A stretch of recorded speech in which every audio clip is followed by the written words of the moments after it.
Welcome back mga katambalan, mga hot topic and issue pag-usapan natin. Update po tayo kay Alden Richards na kung saan nga po kagabi ay dumalo itong si Alden sa naganap na Entertainment Editor's Choice Award.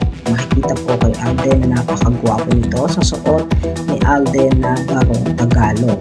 At bago pa man po magsimula ang award ay magkasama naman itong si Alden at si Julia at inaalalayan pa nga po nitong si Alden.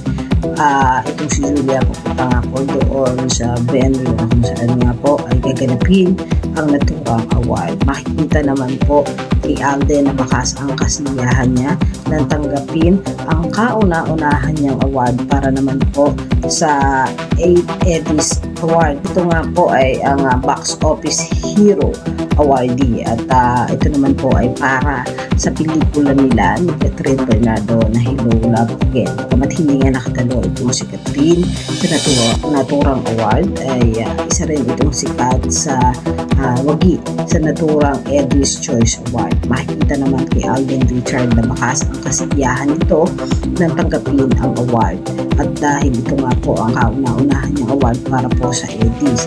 Nagpasalamat naman itong si Alden Richard sa lahat ng bumubuo ng Eddies Choice Award at ng pelikula nilang Hello Love Again. Makikita naman talaga kay Alden ang husay nito sa pag-arte.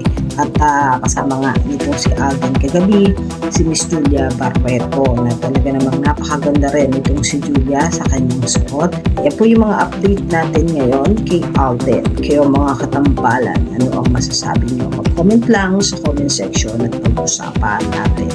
Yan ang mga hot topic issue dito lamang sa Tambalang Chiki.